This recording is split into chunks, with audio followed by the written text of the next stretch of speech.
evening, candidates, election committee members, shareholders, and friends. Welcome to the second of 3 candidates forum. My name is Francine Reaver-Jones, and I am the election committee chairperson this year. Michelle Marbury is the co-chair. Where is she? There she is. Excuse me.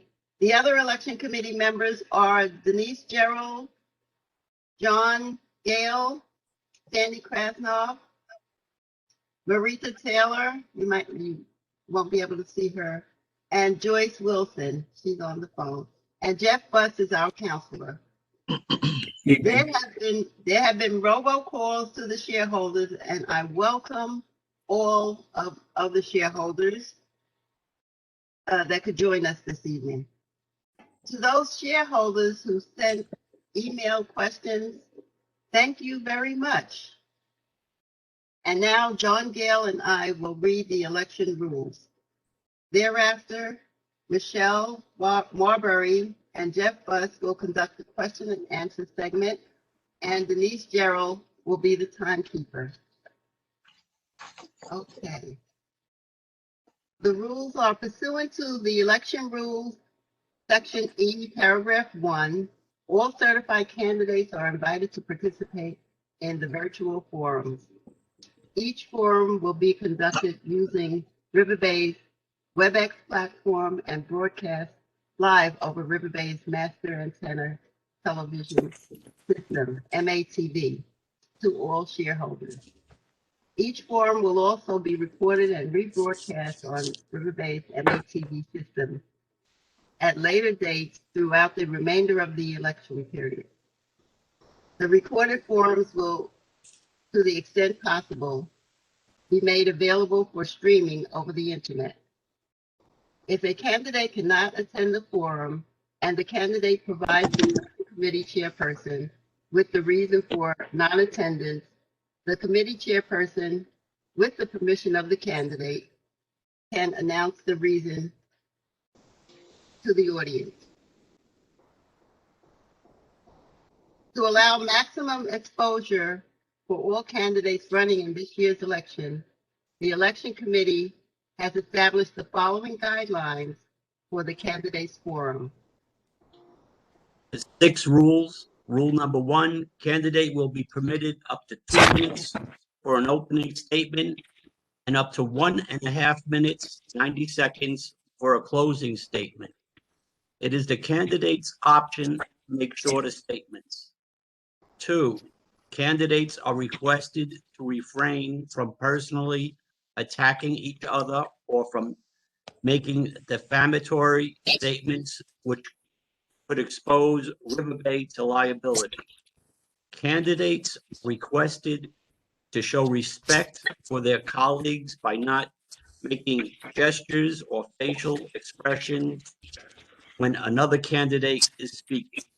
The committee reserves the right to mute candidates who, in the committee's opinion, are violating this rule, and to delete defamatory statements and personal attacks from any rebroadcast of the forum. Candidates who are abusive, in the opinion of the committee chair, may be muted or excluded from participating in the balance of the forum.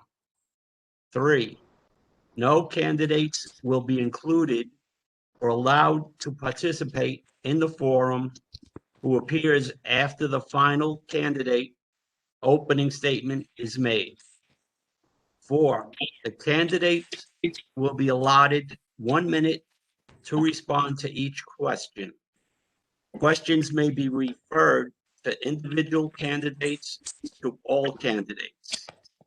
5, the committee will stop taking questions at approximately 9:30 p.m., at which time the candidates will commence their closing statement. 6, candidates who are not present for the forum may not have statements read in their absence.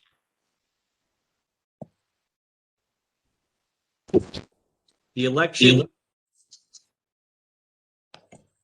The election committee requests each candidate's cooperation in maintaining an atmosphere which allows each candidate equal time to present their views.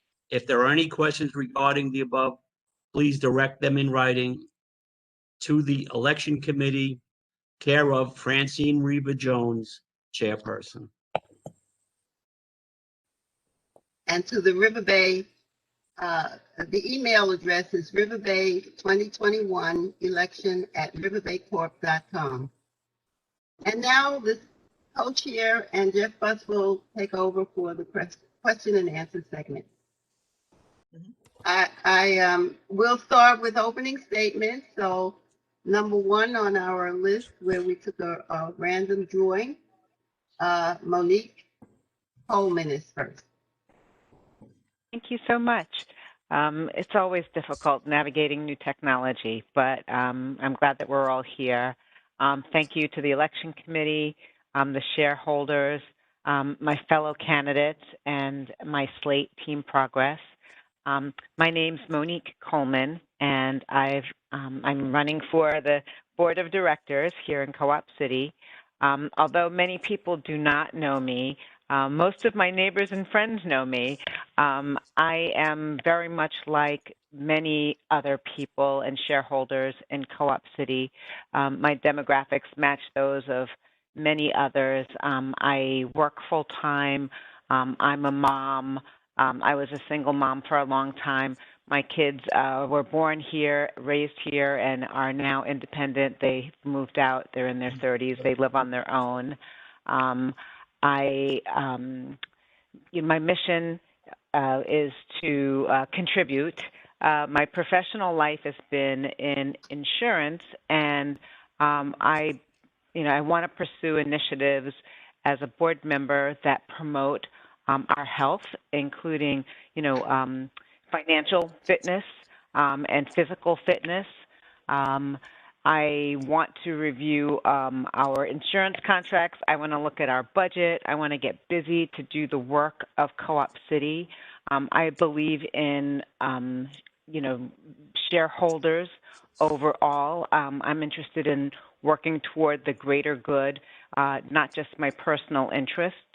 And I think I have a lot to contribute. So, I hope that I will be seriously considered. I know that, I may not be on 10,000 committees, like a lot of the other candidates, but I think that there are many shareholders who are like me who have a lot to offer if they're given an opportunity. So, Thank you, Monique thank you. Coleman. Thank you Monique for the Coleman. opportunity. Okay, number two is Sheila Richberg. Good evening, everyone, and thank you for allowing me the opportunity to participate in this forum today. I'm very grateful that my video is working today and that I can share with you my passion as I speak with you. My name is Sheila Richberg, and I humbly ask for your vote for the Riverbay Board of Directors. I am a very proud mother of 5, 3 which have graduated from college, and 2 which are presently enrolled. I am a frontline worker, an RN, and a union member. I have been dedicated, involved, and very active in this community since 2012, when I relocated here to Co-op City. Co-op City, by the way, was my first choice and my only choice, as I knew I needed to move my family. I joined my building association within 2 weeks of my move-in because I quickly wanted to get involved in my new community. I am an experienced leader and currently the president of the Co-op City section of the National Council of Negro Women and on my executive board of my building. Bringing transferable skills and the understanding regarding the need to have board members such as myself with experience of advocacy, professionalism, and having history of balancing an annual budget. I vowed to advocate for a higher quality of maintenance service with efficiency and cost effectiveness. I am committed to advocating for establishing an urgent care center in each of these communities here in Co-op City. I vow to vote for and create resolutions that are in the best interest of all of our shareholders. I will not come to the board with my own personal agenda. Please vote for me and Team Progress. If elected, we will continue to move Co-op City forward, ensuring a balanced budget and keeping Co-op City affordable. Thank you. Thank you, Sheila Richberg. Next up, we have Alexian DeCray. Did he arrive? I don't think so. Okay, the number 4 person is Miss Leah Richardson. Yes, hi, good afternoon, good evening, everyone. Election committee, shareholders, and candidates. My name is Leah Richardson. I am respectfully asking for your vote for re-election to the Riverbay Board of Directors. I am an IT professional for over 30 years at the Kings County Supreme Court, leader and community activist. As a Riverbay Board Director, I have a fiduciary responsibility to our shareholders, overseeing a corporation, controlling an average of $250 million annual budget, affecting the lives of over 50,000 cooperators. That is a great responsibility, and I am willing to take the job seriously with honesty, integrity, and transparency. In this year's budget, I voted no to the 2% carrying charge increases combined with increases to our garage, parking, hallway, basement storage fees, and the construction of a waterfront park.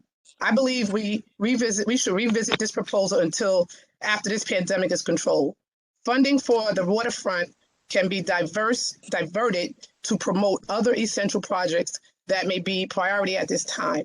Our shareholders' needs comes first. For example, a call center that respectfully answers your calls, a restoration department that does satisfactory work, inspectors that are certified and qualified, and our failing infrastructure.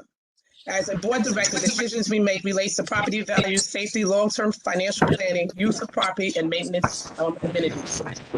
Shareholders, we want to feel comfortable and feel like we are part of the community. We want our voices heard. I ask you, my neighbors, to support me on a continuing journey to improve our quality of life in a financially responsible manner. As we all know, it takes a village. We can do all things if we do it together. Please vote to re-elect Leah Richardson, Leslie Peterson, elect Anika Green-Watson, and Akeisha Neely. Thank you. Thank you, Leah Richardson.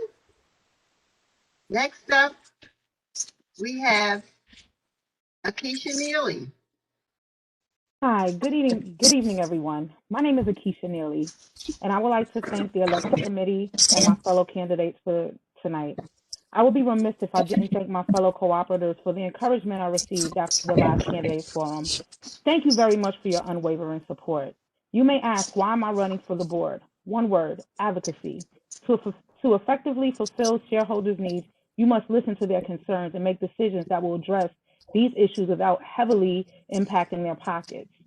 Decisions based on input from a small subset of our population ultimately affect the entire community. This is why I'm in favor of revisiting how we receive input from shareholders. Why am I running with the Stronger Together team?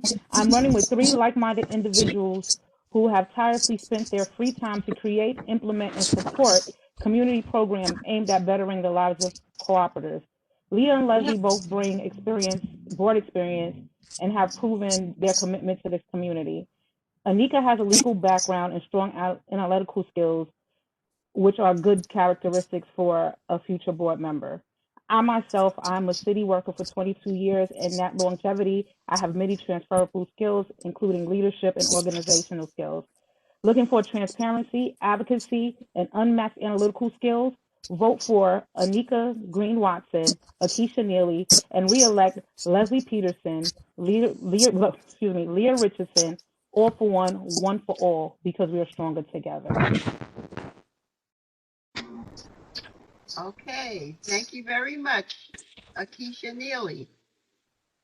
Next up, we have Miss Isabel Fletcher. Buenas noches todos, me llamo Isabel Fletcher. Me agradezco mucho que me das este tiempo para hablar con ustedes todo. Thank you today for giving me the opportunity to talk, my cooperators and my members and teams that are running. Hi, my name is Isabelle Fletcher, a proud Latina mother of 5 beautiful children. I have lived in Co-op City for over 20 years. I have been an advocate in their schools in this community over the summer. My daughters and I organized and led a peaceful Black Lives Matter protest in Co-op City.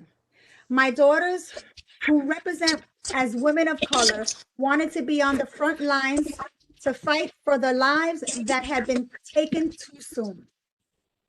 I felt we as a community needed to come together to have our voices heard. And that is exactly what 500 plus people that showed up were able to do. So with your vote for me, Isabel Fletcher, and the Team Progress, we will continue to hear the community and fight to make further progress. Muchas gracias. Vote for Kevin Lambrecht, Sheila Richberg, Anika Lucio, Monique Coleman, and myself, Isabel Fletcher. Thank you for the time. Thank you very much, Isabel Fletcher. Next up, we have Ms. Regina Hamilton. Good evening, fellow shareholders. My name is Regina Hamilton, an independent candidate for the Riverbay Board. We are in the middle of an active campaign. As I've been canvassing the neighborhood, talking to various residents, it has been apparent that change is not only necessary, but very much wanted. I am proud to say that I have visited all 35 buildings in Co-op City, and my conclusion is that this community wants ideas addressed without endless banter, infighting, and confusion. I like to get things done. A little background about myself. In college, I majored in business economics. With God's grace, I have been able to retire from serving as a New York City police officer, work on several real estate projects that were in different stages of construction, manage a budget, publish several texts, travel the world, take college-level courses, hold several positions in various organizations, all while being married over 30 years and raising our children to adulthood. This takes hard work and tenacity. I'm a critical thinker and have learned to be quick on my feet. I do not back down from a challenge and take everything in stride. You will find that I stand up for myself and what is right, yet will be my worst critic. I believe these traits will help me be a great board member for the residents of Co-op City. We need experienced perspectives, as what we do now will affect generations to come. I appreciate your support. Vote Regina Hamilton. Thank you.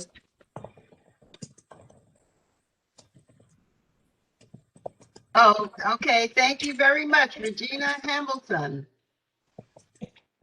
Next, we have Mr. Kevin Lambrecht. Good evening and thank you. I'm a bit under the weather, so if my voice is a little different, it's just reality. I'll reintroduce myself. My name is Kevin Lambrecht. I've been in Co-op City for over 25 years now. It's the longest place I've ever lived in my life. I'm the father of 4 adults. I have to remember to say that because every time I say I have 4 children, they look at me, they give me that look, and one of my sons is looking at me right now. I am a Supreme Court appointed guardian and court evaluator, and also a cooperative economic fundraising consultant. Now, what does that mean? Inbox me or give me a phone call. My number is in the paper, so and I'll explain all of that to you. But right now, most of you received that orange envelope, and that envelope, some people look at it as, you know, just junk mail or don't even recognize it, but it's important that you recognize it because on the ballot, there are 12 people, but there are only 5 positions. So you have to elect 5 board members, 5 new board members. So it's important that you look at that and you do just that. I am,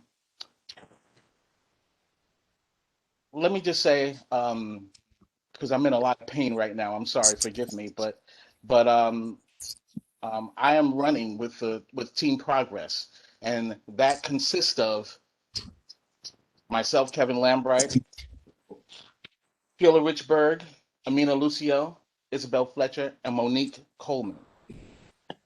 We look forward to you. I'm sorry. I'm sorry, folks. We look forward to your vote, and thank you. Okay, thank you, Kevin Lambrecht. Next up, we have Mr. Daryl Johnson. Good evening, everyone. My name is Daryl Johnson. I'm running for the board of directors again.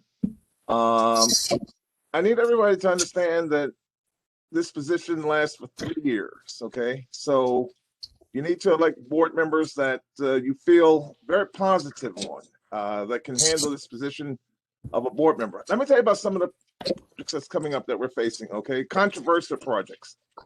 The first controversial project is a $100 million refinancing of our mortgage. Okay, they want to pull out $100 million out of our refinance our mortgage and pull out $100 million capital projects. The next controversial project that we're facing is a waterfront park, $10 million.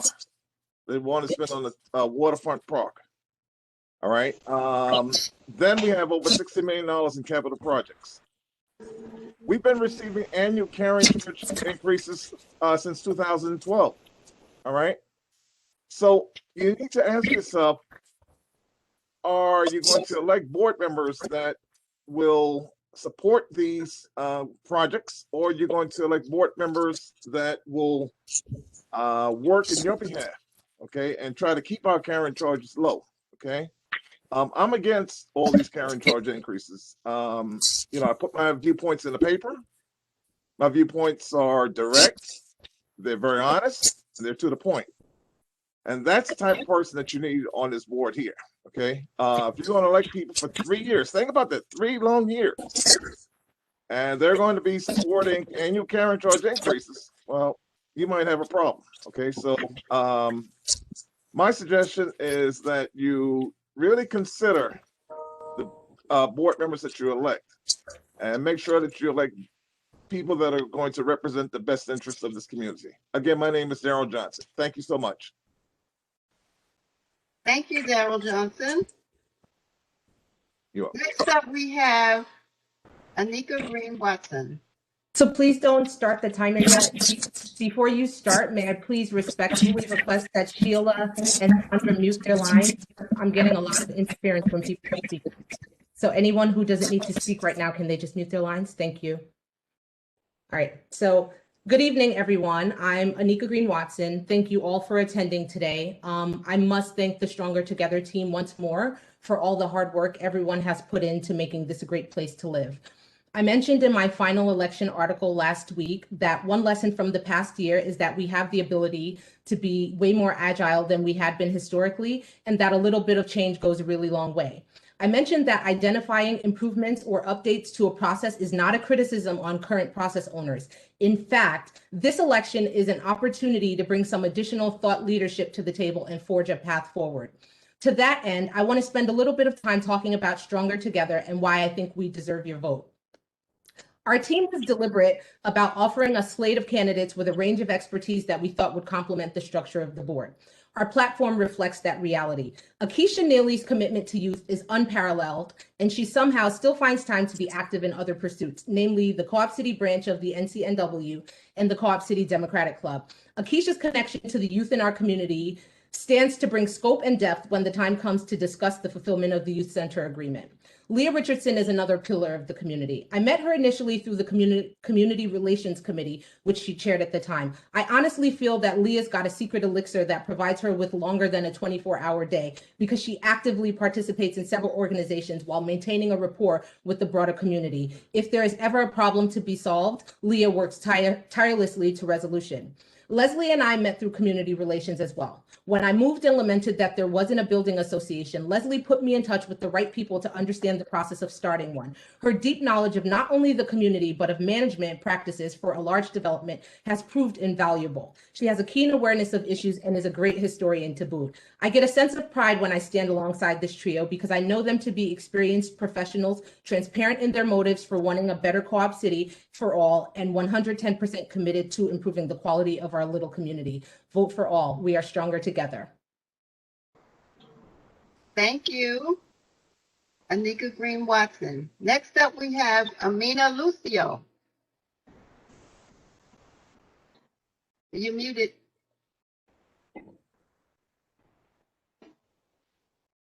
Good evening, friends, neighbors, and fellow candidates. My name is Amina Lucio, and I am running for the Riverbay Board of Directors. I am a daughter of Co-op City, growing up in Section 4, Building 25, and I attended 180 as well as Truman High School. After college, I returned to my beloved Co-op City, and I would not choose to live anywhere else. At present, I'm a full-time education administrator overseeing services for children and families with special needs here in the Bronx. I also serve as a member of the Education Committee for Yonkers City Council President. I serve as an executive board member for the Council of Supervisors and Administrators Union and a member of the Diversity, Equity, Inclusion Committee for New York City Department of Education. I'm a proud member of Grace Baptist Church in Mount Vernon, and I believe in education, empowerment, and advocacy. Maintaining and even increasing our quality of life is at the forefront of my agenda for keeping Co-op City affordable, to addressing our leaky convectors, to eliminating the cable service monopoly, ensuring that the cost of capital projects are an efficient use of our income, beautifying our building and grounds, and increasing customer service with regard to maintenance issues. We will also benefit from more transparency in how decisions are reached by broadcasting all board meeting discussions. This will afford shareholders an inside look into the complexities and advances of our community and allow for an increased community involvement and progress. A vote for Team Progress is a vote for Amina Lucio. A vote for Team Progress is a vote for Isabel Fletcher. A vote for Team Progress is a vote for Sheila Richberg. A vote for Team Progress is a vote for Monique Coleman. And a vote for Team Progress is re-electing Kevin Lambrecht. Vote for a better tomorrow. Let's work together to address the needs of the community. Let's continue to seek greater new heights. Let's vote Team Progress. Thank you, Amina Lucio. Next, we have Leslie Peterson. Can you hear me? Right? Yes. Okay. I want to reintroduce myself. My name is Leslie Peterson, and I'm running for re-election to the Riverbay Board of Directors. It is an honor to serve in the community where I raised my son and daughter. During my years as a resident in Co-op City, I always took the time to participate. Over the years, I have listened to my peers, elders, colleagues, and fellow shareholders. Because I listened, I have learned a lot from many who are pioneers in the community. I listened, read documents, and learned our history. I have the benefit of knowledge regarding HUD and HCR rules and regulations due to my experience as a property manager of the largest niche development in the Bronx. Riverbay is governed by these documents with some variation. A director's priority must be the well-being of fellow cooperators. The time is now to establish better ways to conduct business. Timeliness of repair requests and missed appointments have to become a thing of the past. Quick turnover of vacant units must continue to increase, but properly inspected upon completion. Vacant units is a loss of revenue. For our mortgage agreement, it is time for another property assessment. It will reveal capital projects that may lay ahead, and we have to make informed decisions when proceeding. Making an informed decision, I voted no to an increase in our budget. At this time, Waterfront constituting 1.1% of the proposed increase is not warranted. Later, perhaps. Now, no. Budgets passed by the board are sent to HCR for review. HCR will hold a meeting, perhaps virtually, to hear from you. It is your opportunity to express yourself before they make the final decision. In my opinion, the calculation of surcharges and income limits need to be reviewed. Riverbay cannot make those changes, but let's request a discussion and do what is fair and just for cooperators. Vote all for one and one for all. Re-elect me, Leslie Peterson, and Leah Richardson, and elect Akeisha Neely and Anika Green-Watson. We are stronger together. For more information, go to our website at aall4board.com. Thank you. Thank you, and that concludes the opening statement. Now I'll turn the meeting over to the co-chair, Michelle Marbury, and our council, Jeff Fuss. Good evening, everyone, and thank you, and good luck to all the candidates. We'll start off with the first question, and the topic is dogs. It's a two-part question coming from two shareholders, Ms. Christina Salsa and Ms. Arlene Kelly. Part A to the question is this. My biggest concern in Co-op City are, can everyone hear me? And would everyone please mute yourself until you're called on, please. Everyone mute until you're asked to speak. Thank you. Okay, I'll start again. My biggest concern in Co-op City is our everyday quality of life.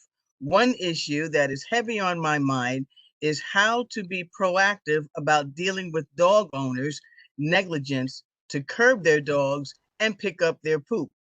This is a growing and unhealthy issue that will only get worse as the number of dogs in co-op increases. The next part to the question is this. I'm a 33 years shareholder, and I moved here because Riverbay had a no dog mandate. We are now sharing the elevators with dogs as big as small horses. Please help us that do not want large dogs in our homes. Awaiting your answer and action from the board of directors from a 33-year shareholder. Okay, that is the topic. Those are the questions. We will start with candidate number 1, Monique Coleman. Thanks, Michelle. So I've been here for over 30 years too, and I belong to this community when we did not allow dogs in Co-op City.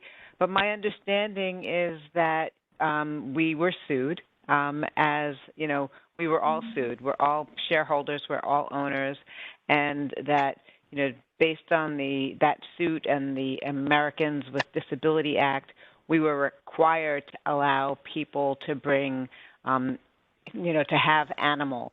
And so because we're forced to be compliant, I think that the way that we can be proactive is by banding together. We're all part of this community. We're all in it together. We all have to live cooperatively, and we can't be quiet when we see something that isn't right. We shouldn't be afraid to speak to our neighbors. If an animal is aggressive, then do not get in the elevator with it. And, we should speak up. If an animal, leaves something behind and the owner doesn't pick up, we can politely, not aggressively, remind our neighbors that, it's their responsibility to pick it up. There are poop bag stations all over the Greenway. I only noticed them very recently, and I thought it was great because, it gives people, who may not be prepared, a way to be prepared and to be responsible about taking care of their animals. So, we can't stop our neighbors from having dogs. Most of the dogs that, are in my building and that I've met are pleasant and kind, but, we can all do this together. Thank you. Thank you, Monique Coleman. Next up, Ms. Sheila Richberg. Same question. Thank you so much. Co-op City is such a beautiful development, and this can be a concerning issue regarding dogs. Excuse me. There are many dog owners who follow the rules, but there are some that do not.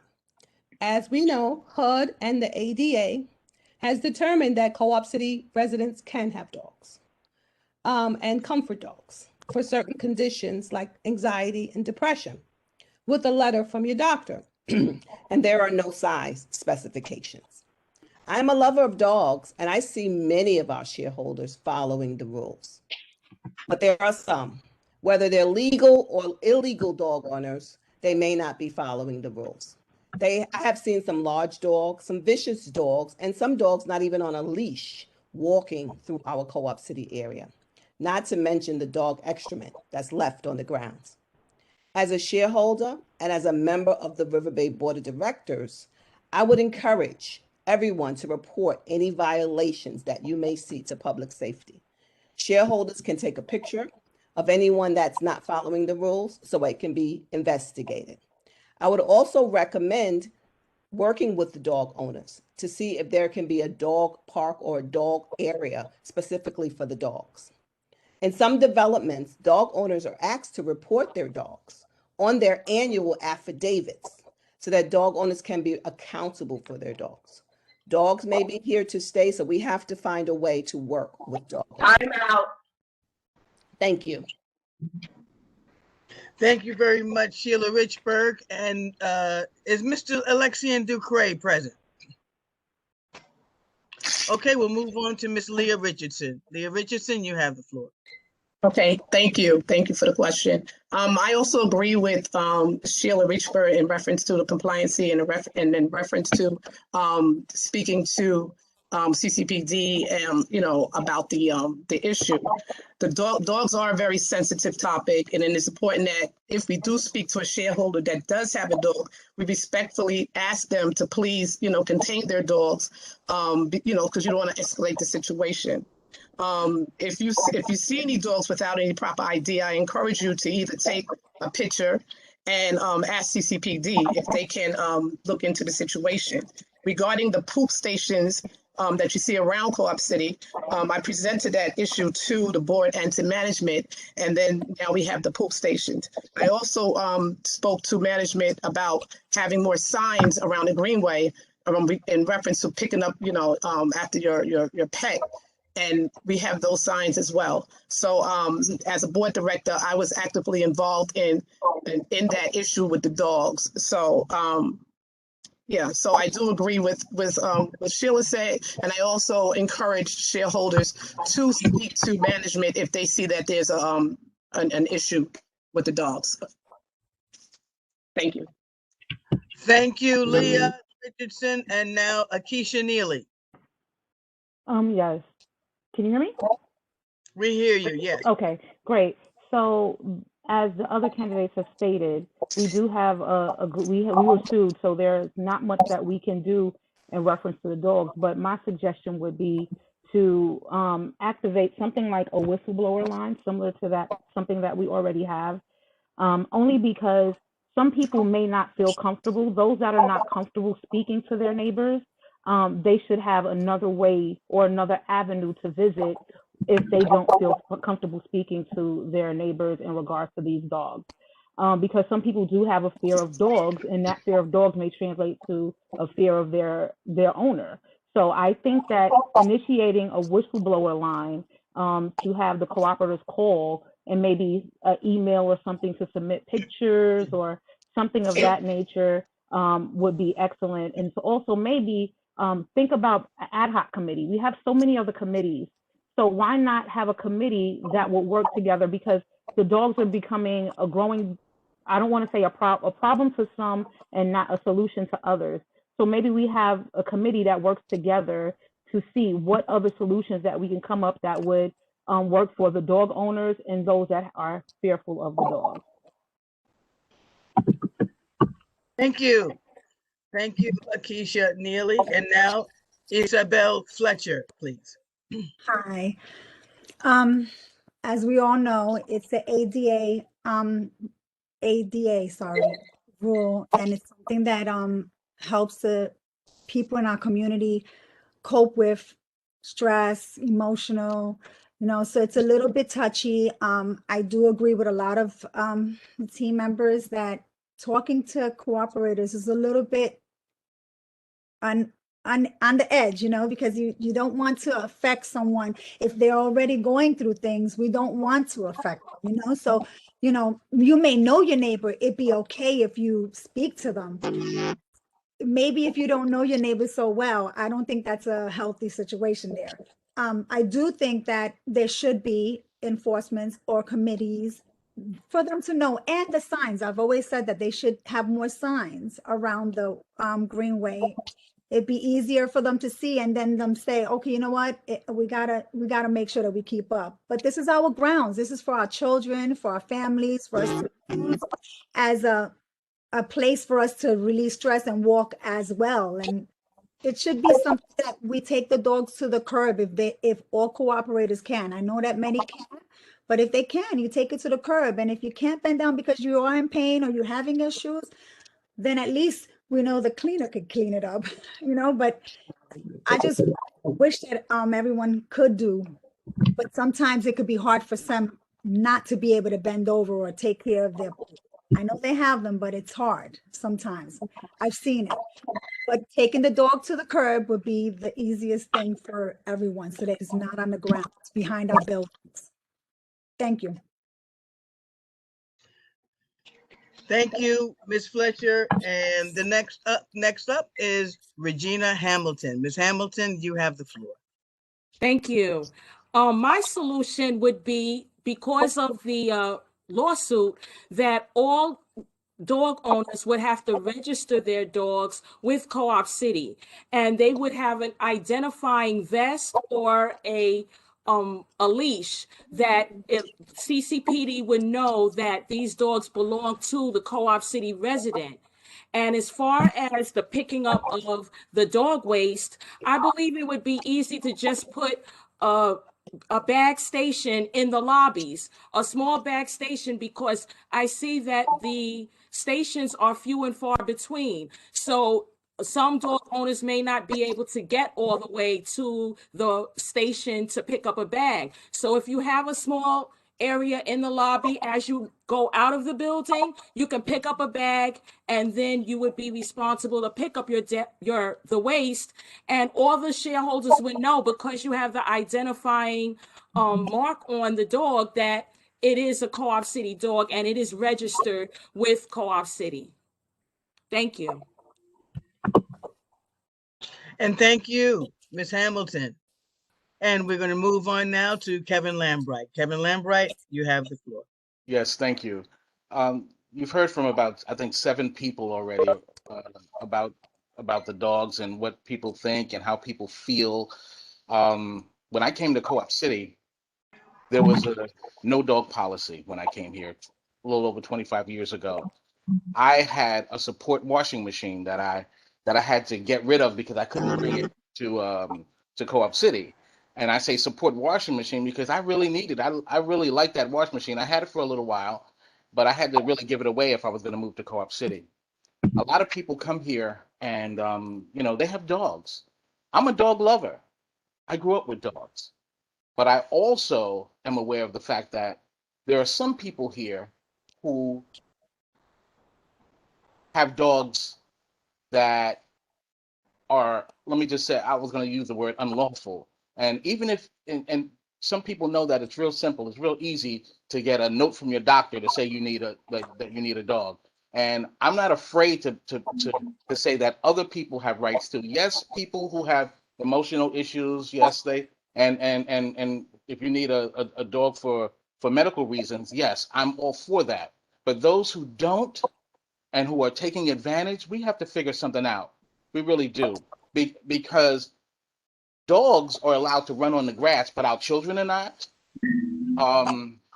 There's just so much. There's just so much unfairness when it comes to that. So we have to figure something out, because there are people who also have asthma, and they have rights as well. I'm done. Thank you, Mr. Lambright. And now we're going to move on. Our next candidate, Daryl Johnson. Daryl Johnson, you have the floor. Okay, thank you.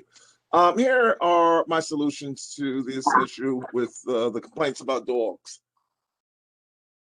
The key is to think about using our cameras. Okay, we have a lot of cameras throughout the community. Dogs pretty much will have to relieve themselves in the morning time. What public safety can do is set up an operation whereby if they see on our cameras that some cooperators are not picking up after their dogs, then they need to issue community complaints to those cooperators. We have think about all the cameras that we have here on the greenway, on the buildings. All right, in the morning time, pretty much everyone will have to take their dogs out in the morning. So that's a great time to say, look, hey, we're going to really, really monitor these cameras, and we're going to start issuing community complaints. After a while, people say, well, look, hey, I got a community complaint. So you know what I'm going to do? I'm going to stop. Now, we cannot discriminate between a small dog and a large dog. So I know some people might not like large dogs, but we can control the situation because the law does not allow people to have dogs that exhibit violence. If there's a dog in your building or anywhere in this community that exhibits violence, report that dog. That dog, Riverbay can take action against that owner and have that dog removed from this community. Please remember that when you think about these violent dogs. Thank you. Thank you, Mr. Johnson. And next up, candidate 10, Miss Anika Green Watson. Anika Green Watson, you have the floor.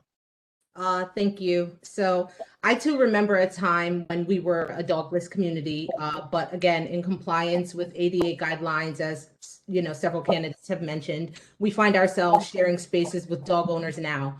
And I think this is an opportunity to be thoughtful about solutions so everyone in the community can continue to enjoy the space no matter where they fall on the spectrum about having dogs.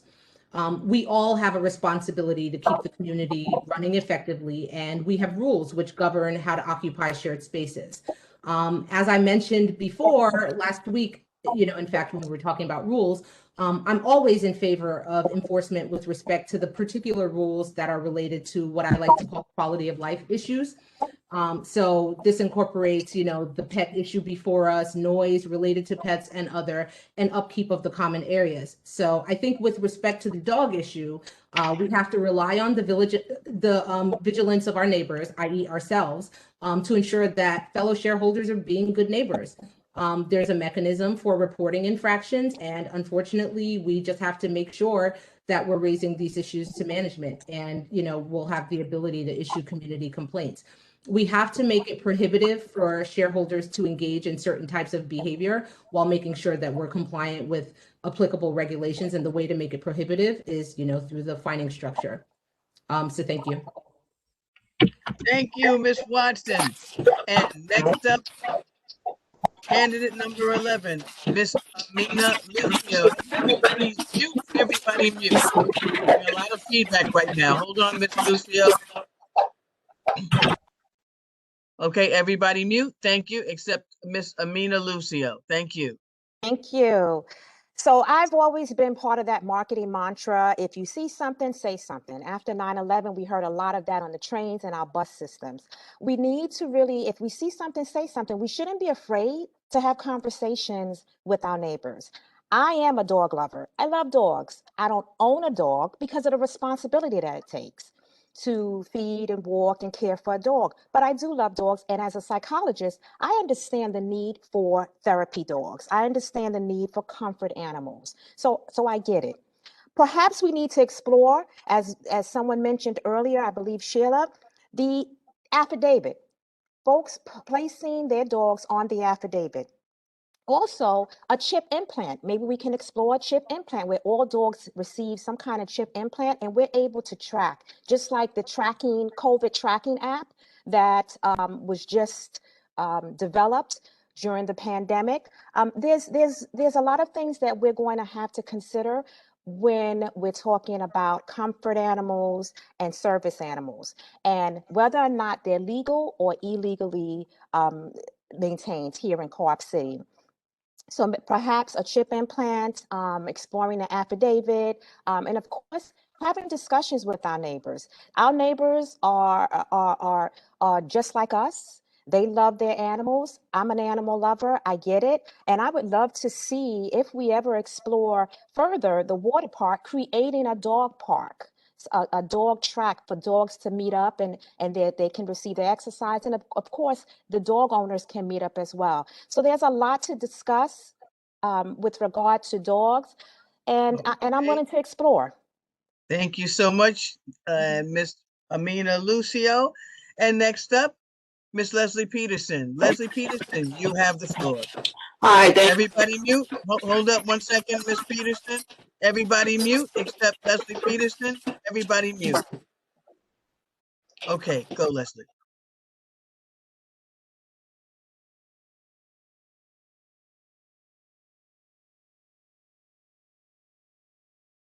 Somebody, I got muted. I'm sorry.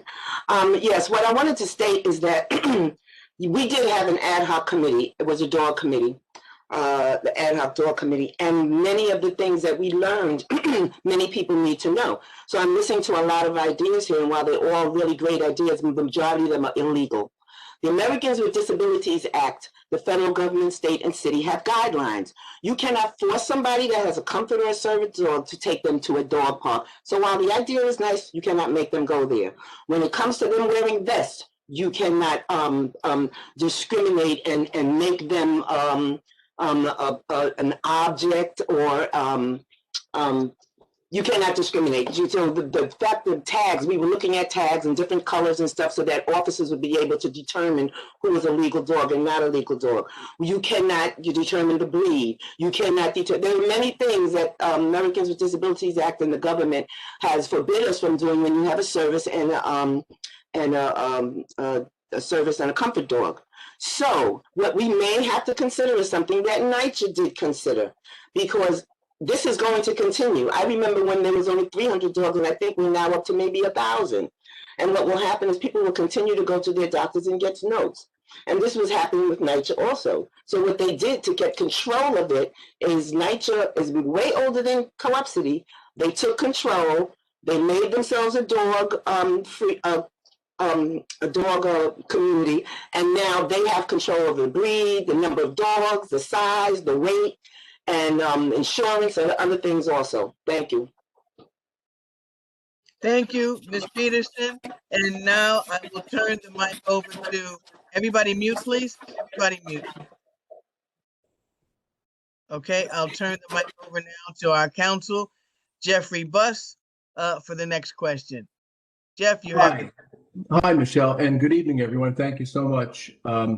Before I ask the next question, I just want to make sure that people look in their mail. You should have received your ballot. If you didn't get it Friday, or you should get it by Monday at the latest. It looks like a parking ticket. It's not. It comes in a bright orange envelope. But anyone who has one that can vote either by mail or electronically by going to the website or on your computer or in your phone. The question of interest to many people is the quality of our cable service. And we had multiple shareholders write questions asking for input from candidates on shareholders' displeasure with cable service. Arlene Kelly and Joseph Gonzalez were two of those shareholders, and I've kind of combined their questions. And the question is this: what can be done to bring more cable companies and high-speed wireless service to Co-op City? And if you are elected, what would you do to lower cost, improve the quality of cable service, or improve access to high-speed wireless service? And that question goes first to Monique Coleman. Ms. Coleman?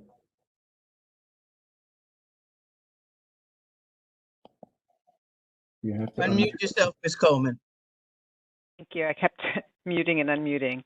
So cable is one of my hot button issues. I mean, I experience frustration with our cable company every single day, and it just makes me so angry because we pay so much and the service is so poor. But you know, I think we should explore, look outside the box. Right now we have a contract with Optimum or Cablevision, I guess, and it comes due in 2024. And, you know, the other alternative might be Verizon. I think that they're two of the same. I think that that is not enough. I think we need to explore fiber optics. I think we need to look at 5G. I think we need to explore infrastructure projects that we can control ourselves.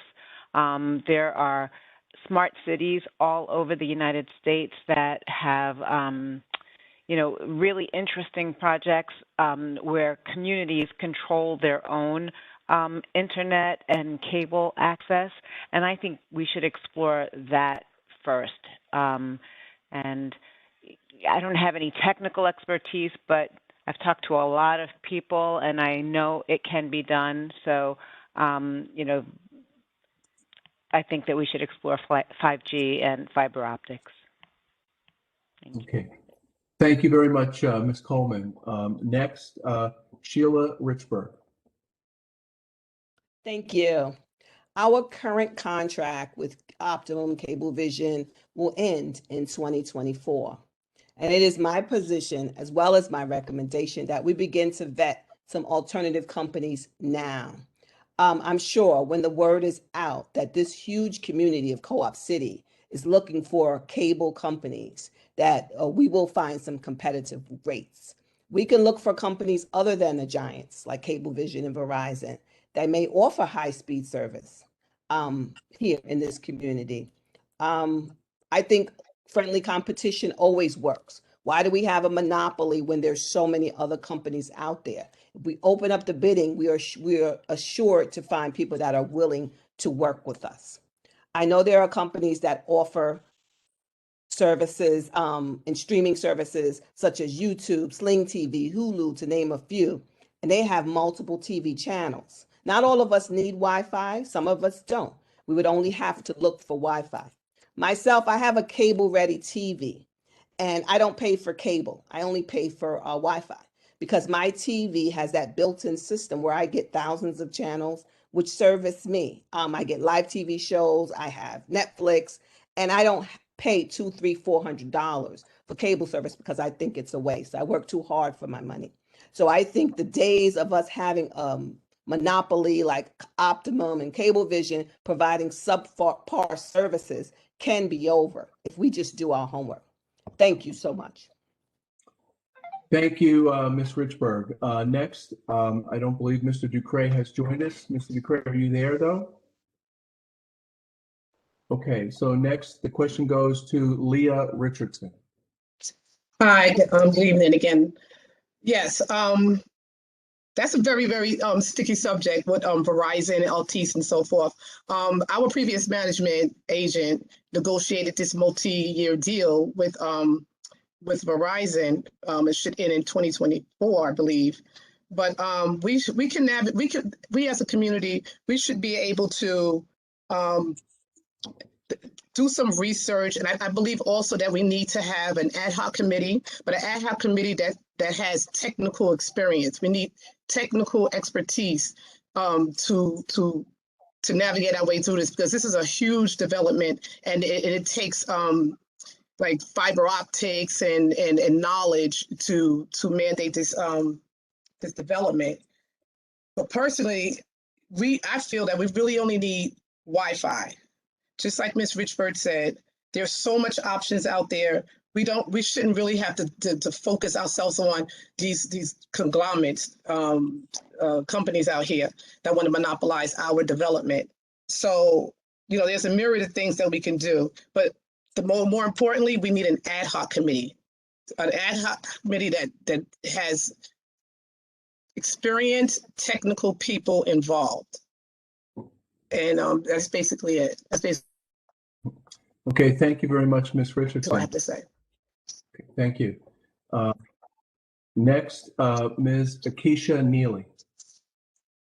Hi. So with the cable situation, as the other candidates have stated, it's best that we explore all the options, because now is the time that we need to start renegotiating either with Cablevision or Verizon, because the city had a lawsuit with Verizon, so they're obligated to step in and wire certain areas after that lawsuit.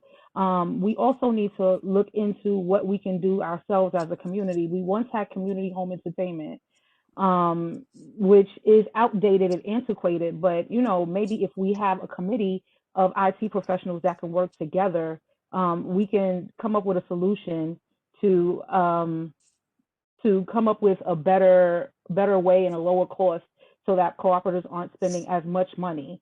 And as a lot of people mentioned, we're now streaming, but in order to stream, you need the Wi-Fi. So if we can look for bundles or packages that would have a wider bandwidth of Wi-Fi, that would suit more people. So again, I would suggest that we would form an ad hoc committee or some other committee with IT professionals that are trained to look into these things because technology changes overnight. So we need to constantly stay on top of it. And with a committee, we'll be able to do that. Thank you. Thank you very much, Ms. Neely. Next, Ms. Isabel Fletcher. Hi. We need more options for cable service. Competition is healthy. Having more choices will help manage costs. I will make sure we survey various companies to see who can better service us. I will make this a priority. I also think that many areas have towers, so that can be something that we can see if there's somewhere down the line an investment in that, somewhere in the budget for us to have a tower, because many areas have them, and it helps the service for big communities. Thank you. Okay, thank you very much, Ms. Fletcher. So let's see. Next, we have Regina Hamilton. Ms. Hamilton.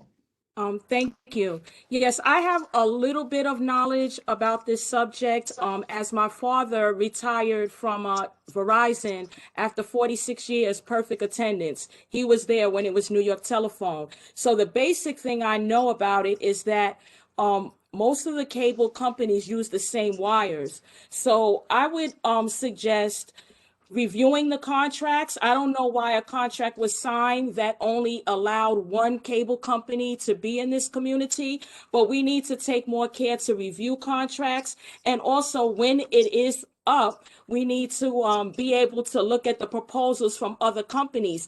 Also, just because we're on the board doesn't mean we have a lot of IT professionals in Co-op City. So I would be willing to engage those residents and have them come and tell us more about the services that we're receiving and how we can identify ways to cut costs in that area. It just doesn't have to be limited to the 15 members. We can actually ask people that have expertise in that field. So that would be my solution to that. Thank you. Okay, thank you very much, Ms. Hamilton. Next, Mr. Kevin Lambright. Yes, thank you.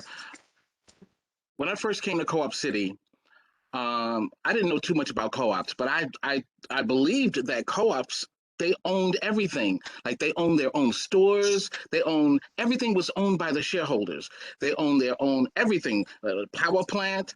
And when I got here, I realized a reality set in. But going back to the cable in the next couple of years is going to be a thing of the past. I know a little bit of something about this because I've been in communications for over 30 years. And I know for a fact that technology changes every 3 to 6 months. I don't believe we should sign any contract at this point. We should not sign any contract with anyone because the way technology is starting to work is you can get any channel you want as long as you can get it through the internet. The problem is where are we going to get the internet from? I think that once universal internet starts, which the mayor is currently working on, or should I say the city is working on, once that starts, that's what we need to tap into. And then we can get a whole group of cable channels and discount all of our shareholders at the same time. So we need to be in control of our own cable if it's going to be cable. But let's not even call it cable anymore because that's going to be a thing of the past. Television. Thank you. Thank you very much, Mr. Lambright. Next, Mr. Daryl Johnson. Okay, thank you. I want to encourage everyone to go online and please look up this subject that we're talking about right now. Google Bill de Blasio sues Verizon. Just Google that, please, and you'll get the correct answer to what we have going on here. Riverbay has just a marketing agreement with this cable company, Optimum, okay? That's it. Any company can come in here. In fact, when you Google that article there, you'll see that if anyone in this city says, look, hey, we want Fios, Verizon has to legally provide it within 7 days. Okay, look up the information for yourself and you'll see that what I'm saying to you is 100% correct. In reference, so we can't control what Optimum does, Cablevision does, all these other, we can't control that. We can't stop other cable companies from coming in here. Look it up and you'll see I'm 100% correct on this. What we can do is we can file complaints. Also, people are using streaming devices. Okay, if you don't like your cable service, do a Google search on streaming devices. People are getting thousands of channels, okay? And they're paying far less than what they are for the cable service. So I want you to encourage you to look up streaming devices, and you'll see how people have gotten away from cable and how they're saving a ton of money. They're getting thousands of channels. Again, thank you. Okay, thank you very much, Mr. Daryl Johnson. Next, Ms. Anika Green Watson, please. Thank you. So co-opcity has a current contract with Optimum Altice, which expires in 2024. Many people have said that. The contract includes an exclusive marketing agreement, similar to what Daryl just said. Regardless of the exclusive marketing agreement, which is not the same as a monopoly, the Federal Communications Commission, otherwise known as the FCC, mandates that all cable providers must have access to co-opcity for wiring homes. So no provider has been precluded from offering services here, including Verizon. Let's start there. Again, similar to what Daryl said, many of you are probably aware that Verizon just settled a years-long lawsuit with New York City in which Verizon has agreed to connect additional homes as an internet service provider, and they have a deadline of July 2023. Juxtapose that with the fact that our contract with Optimum is expiring soon. Obviously, the next 3 years are going to be important for cementing the path forward for cable and internet services in co-opcity. I'm a fan of exploring infrastructure updates that would allow us to be more marketable, even if that means forging the path ahead under a proprietary service. But whatever path we take really needs to be reviewed with a fine-tooth comb, and we must make sure that we engage the expertise of people who really understand these ISP deals, both from a technology standpoint and from a legal standpoint, so that we don't find ourselves in a situation where we feel we're receiving subpar technology at premium rates. Thank you. Okay, thank you very much, Ms. Green Watson. Next, Ms. Amina Lucio. Hi.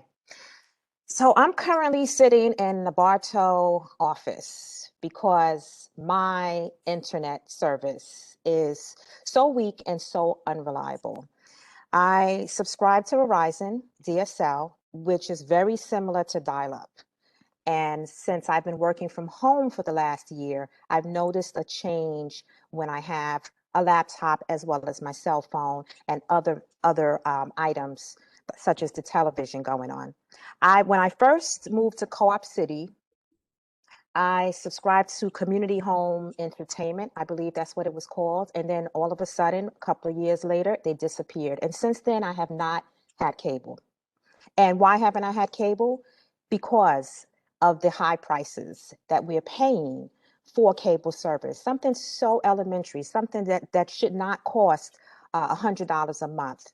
So I refuse to purchase cable at this time. However, I do maintain internet service, and I do have a Fire Stick, and I have Netflix streaming because I do believe in good customer service.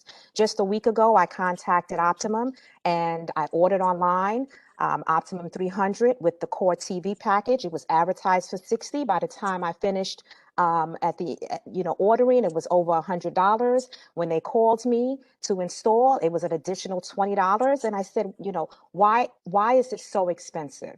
And then, of course, unreliable. So I think we have to take time to explore. As all of the other candidates have stated, we have to take time to explore, survey other companies, vet other companies, and determine what is best for our community. Okay, thank you very much, Ms. Lucio. Next, Ms. Leslie Peterson.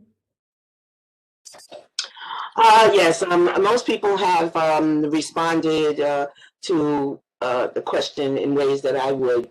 Daryl is absolutely correct. Director Johnson, I'm sorry, is absolutely correct that the contract will expire in 2024. When we entered into this contract, it was around 2004, 2003, somewhere back there, from what I read. And a lot of technology was not as advanced as it is now, and no one really knew that it was going to proceed the way that it did. That being said, like Daryl said, we have always had the option of having companies come in, okay, regardless of what Verizon may have been telling people, because there was always a debate back and forth. Right now, I do feel, and let me just say, when you have committees, you do always ask for the cooperators to request to be on the committee. In this particular case, reinstituting and making the IT committee active, that would be one committee where I would ask for resumes, because you want people that are technologically astute. And usually people that know about this, they usually stay on top of what's coming and what's going to be down the road. And always remember that because we are large, we will always be like a revenue source for any company. So I think we need to be very careful, and we cannot leave out our seniors, because many of them, while we all talk about streaming, many of them, we have to be cognizant of what their needs will be also. So yes, I do think reinstituting the IT committee is the way to go. Okay, thank you very much, Ms. Leslie Peterson. I'm now going to turn the meeting back over to Michelle Marbury. Michelle? Yes, thank you. Thank you, Jeff Buss. Council, thank you again, candidates. And we're going to move on to the next question. And let's reverse the order and start from the bottom and move up. And the topic for the next question is public safety and CCPD. So we're going to start in reverse order. And the questions are in two parts from two different shareholders. The first part of the question is, in an effort to achieve more accountability and access to our public safety professionals, how will you implement a plan to have the public safety chief answer questions from cooperators and board members in an open forum? The next part of that question regarding public safety is, Chief Joseph Riley has been deploying CCPD officers in 6, 9, and 12 persons per shift. How do those candidates who call to increasing visibility of CCPD propose to do so? Okay, those are the questions, and we'll start with candidate number 12, Ms. Leslie Peterson. Leslie, you have the floor. Everybody mute. Oh, okay. Yes, the first part of the question, I believe you were asking, how can you get Chief Riley to answer in a public forum? Could you reiterate, is that what the question was? Yes, in an effort to achieve more accountability and access to our public safety professionals, how will you implement a plan to have the public safety chief answer questions from board members in an open forum? Okay. Would everyone mute their phones, please? Would everyone mute? Okay. Yes, I think we're good now. Okay. Well, the fact of the matter is that he has been in open forums, and I think recently in one of our meetings that we had, he said he has been in many meetings, and he has been questioned, and he has been asked about community policing. The fact is not to get him to be at the meetings or respond at the meetings. It is to get him to actually act upon what the shareholders are asking for. That's the way I see that. The other thing is that he said recently that there were 9 to 12 people, a maximum of 9 to 12 patrolmen on any shift. That is not the full complement of officers that are on any shift. We currently are budgeted for 120 officers. However, we only have 80 officers. I have lived here for 35 years. I used to know the officers that covered my area. And so you can put officers in different areas to cover a sector. The officer that we had covering our area covered building 9 through 14. No, he wasn't sitting in the car, he was walking around, but I saw him, he was visible. If we were in a room, he stopped by. So the fact of the matter is perhaps we need to get our full complement. We are budgeted for the full complement, so we can just increase from the 80 to the 120 positions that we have. It does take time, but our offices currently are not visible and they need to be, okay? And I believe that many people would feel safe okay? And some of our complaints about infractions of rules might be addressed if they were more visible. Thank you.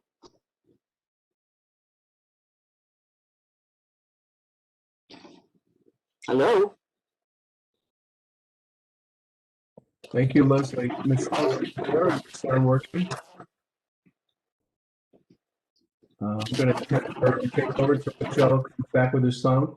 Since Michelle is going in reverse order, candidate number 11 is Amina Lucio.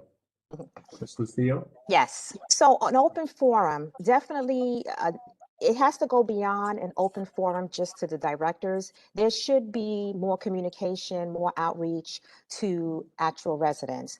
I know that a report is given to the directors, and I think that that report should be I believe that that report should be made public, such as the number of calls received for services. Is it a call for help versus a criminal mischief?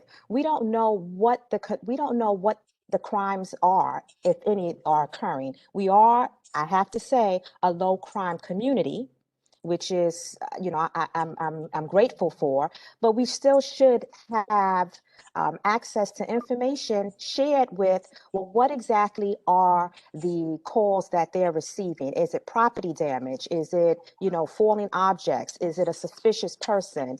And then, of course, we should also be given publicly, it should be made public, summonses issued. What types of summonses are issued? Is it abuse of premises, such as vandalism, or littering, loitering, noise complaints? And then, of course, any sweeps or arrests made, we should also have access to that information. The community should. Any arrests, any mall checks that are occurring, and of course, vertical patrols. I agree that we should have police officers that are more present in the community. And if we only have 80, then maybe we should have auxiliary cops or auxiliary officers to make up for the difference of the 120 from 80 that are actually budgeted for. Thank you.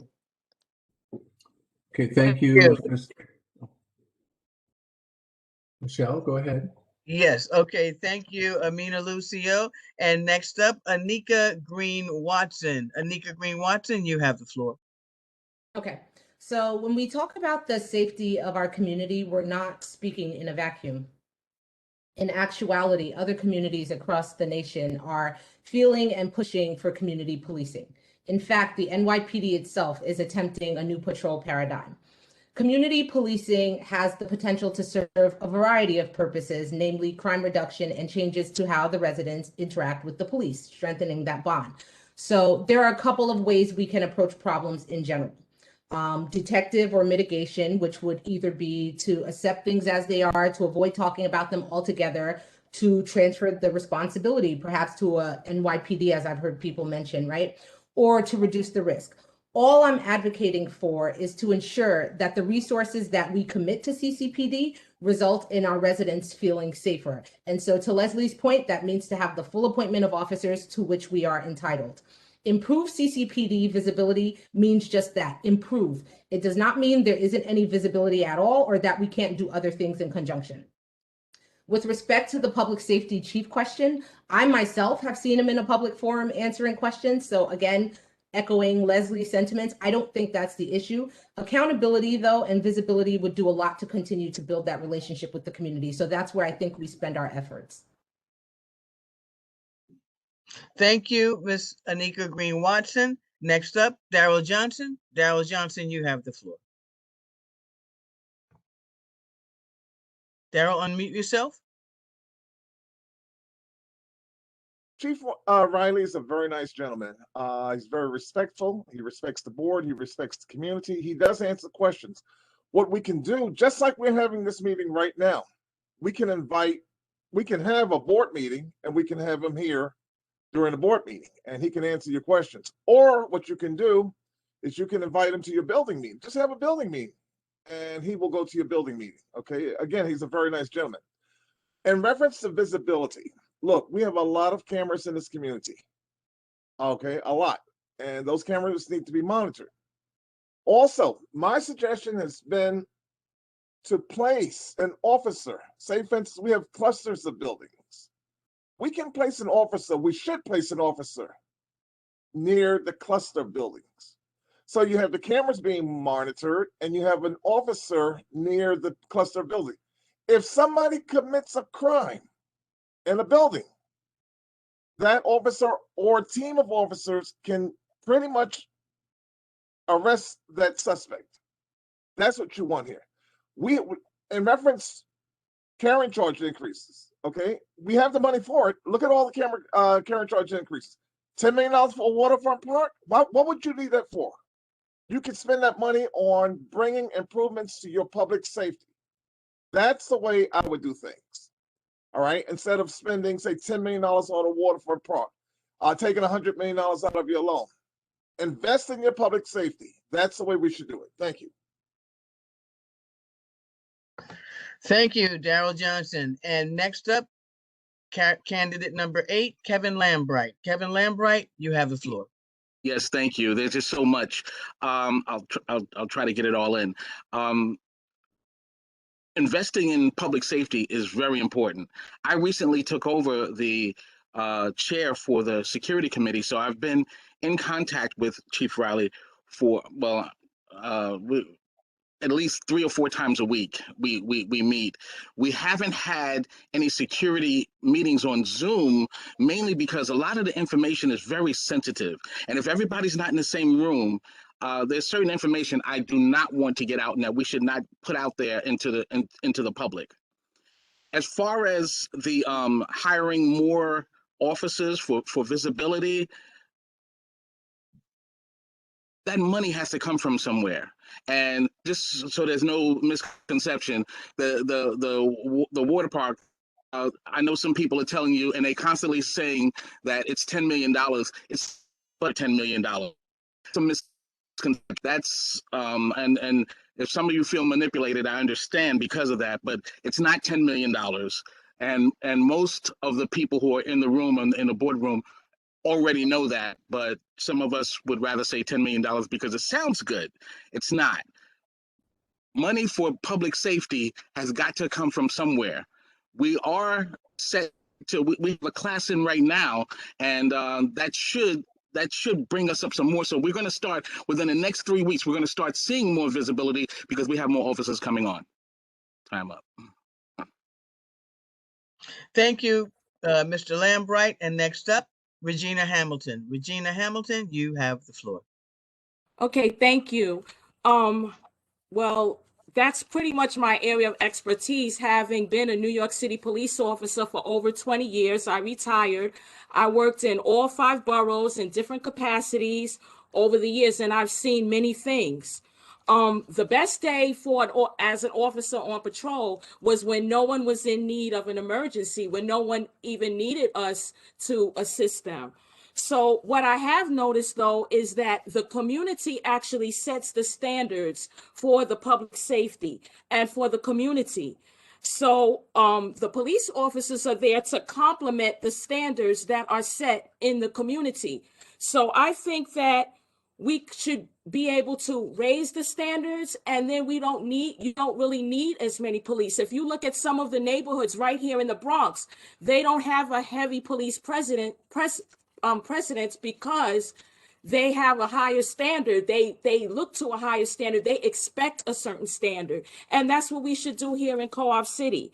No officer can be in one place at all times. And I've even seen where when criminal activity was going to occur, some criminals will call you to one location because they're doing something in another.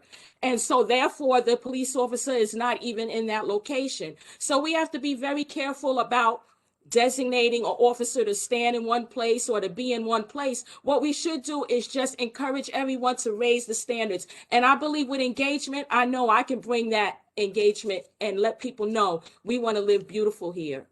Thank you. And thank you, Ms. Hamilton. Next up, Ms. Isabel Fletcher. Isabel Fletcher, you have the floor. Thank you. Community policing is so important. It is important that the top model being approachable in order to hear needs of the cooperator, also taking a page for the NYPD around the intentional work now happening around the community, policing. We also need to look at the funding, see what we may need to supplement, and safety needs of Co-op City. Okay. Thank you. Thank you so much, Ms. Fletcher. And next up, Akeisha Neely. Akeisha Neely, you have the floor. Hi. So for many years, I did work for the NYPD in the roll call office. So the roll call office, what we had to do is we had to allocate the resources of the precinct effectively to the areas that that needed the most attention. So if we have cameras that need to be monitored, we need to make sure that we allocate the resources the way we're supposed to, with people that are doing sweeps, people that are monitoring the cameras. We do have, from what I understand, CCPD is actually budgeted in the budget that we currently have. Quote me if I'm wrong, then you check it. But if they're already allocated, why not already hire these people? We do have a class coming in, but how many people in that class? So if we need to have the right allocation of people and in the right specific spots, we need to make sure that we hold everyone accountable, and we need to make sure that even if we're having these conversations, we need to understand that the cooperators need to be heard. And the cooperators right now, they don't feel safe. So we can have open forums and meetings, but if the cooperators aren't feeling like their needs are being met and the allocation isn't done the right way, then it doesn't make any sense. So we need accountability, and we need the proper allocation of our resources, and we need to make sure that we hire and have the right amount of officers for CCPD. That's it. Thank you, Ms. Neely.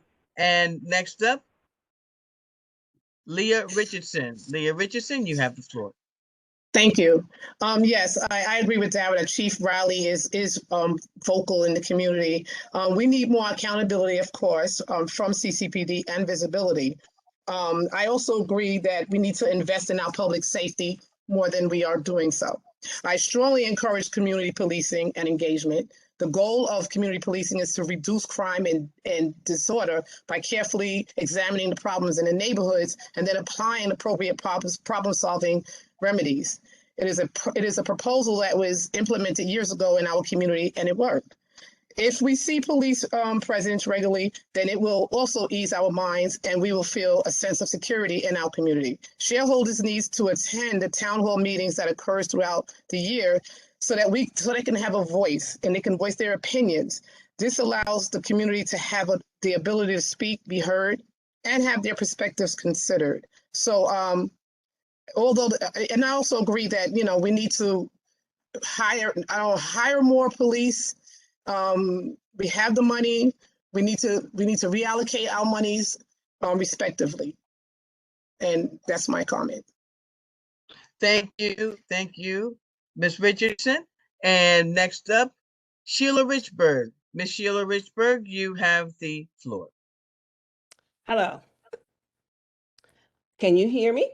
Yes, we hear you. Go right ahead. Thank you. As per some of our latest crime reports, crime here in Co-op City is 50% lower than the national average. And statistics report major crimes are actually down in our community right now. This decrease may be related to the pandemic or it may not. We have approximately 85 public safety officers now to secure our entire community, costing us $13 million a year. As a fiscally responsible board director, I would first recommend that our Riverbay Board Security Committee communicate with our CCPD chief and request that there's an evaluation of the utilization of our officers. What are our officers doing?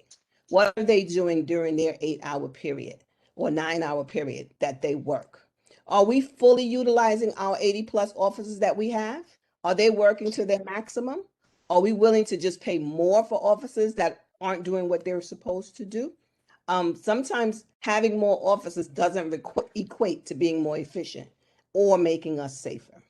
I think inviting our CCPD chief or his designee to our building associations or having an open forum to express our concerns as shareholders is very important, and it is needed at this point. And I would just, again, recommend that we look at the current utilization of the 85 officers that we do have and not incite fear in our shareholders at a time when our community is considered one of the safest in the Bronx. If crime statistics change, then yes, let's increase our CCPD. I think it would be a fiscally responsible decision. Thank you so much. And thank you. And next up, Monique Coleman. Monique Coleman, you have the floor. So many good ideas have already been shared before. And like many of the other candidates, I, applaud our community's low crime rate and grateful for it. More officers and more visibility does cost more money. So I support an analysis, just like Sheila said, of what exactly they're doing. I mean, we know that CCPD patrols in cars and on bicycles and on foot. And as Regina said, they can't be every place at one time. One of the things I've seen in some of our capital projects is that we're restoring lobbies. And in one lobby, I saw this lovely camera or television, but it was a television with multiple camera views of the building, of the stairwells and the lobby and the areas around the building. And I think that, we have to acknowledge we're all in this together.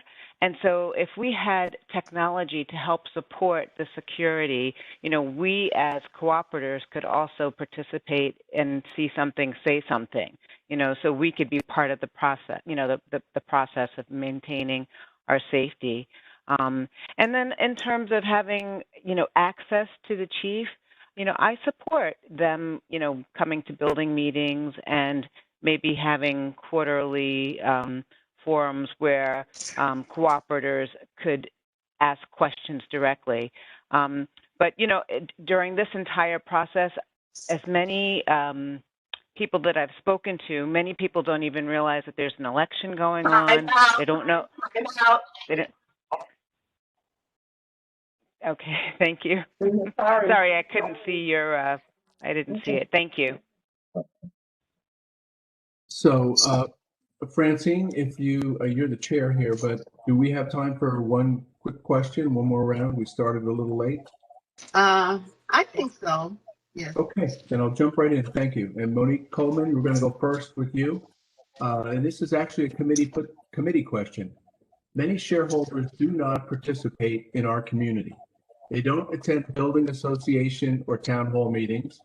They don't keep themselves informed by reading the Co-op City Times or the community newsletter. They don't serve on committees. They don't run for the board. And historically, 2/3 of our shareholders do not vote. What ideas do you have on how to encourage shareholders to be more engaged in our community? Ms. Coleman? So that's exactly where I was going with the end of my last statement, was that in this process, I have spoken to so many people who are completely disengaged. And that's why it's so important that they have a strong board that cares above all about the shareholders so that we, can make good policy decisions. But, I think part of this is how we communicate to people. Most people don't even read traditional newspapers anymore. Most people access their news online and through social media. And in my opinion, we need to do a better job of using additional outlets to reach younger people, especially. We're a NORC, but we also have a lot of young people in our community. And I feel like we need to work on engaging them through what's standard today, which is social media. So thank you. Thank you, Ms. Coleman. Yeah. Next is Sheila Richberg. Yes, hello. I agree with Monique. I think that in this community, unfortunately, some people are apathetic and there is a certain amount of disengagement. And I think communication is the key. Like with the maintenance department, I feel that there should always be more than one way of communication. I think verbal communication, digital communication, having systems where people can actually tune in and hear these type of forums is very important. I think that here in Co-op City, there's so many people that there has to be that constant state of communication. You know, I saw that we have the Times and we do have now a digital newsletter, which is great because sometimes I tune into the digital newsletter when I'm not tuning into the Co-op City Times. I just think communication is extremely important, and that we just have to work a little bit harder to reach more of our shareholders. Thank you. Thank you, Ms. Richberg. Next, Leah Richardson, please. Hi, thank you. Well, I think we need to, in order to engage people, again, at this time is, like she said, communication, social media, you know, and try to encourage them there and meet them where they're at.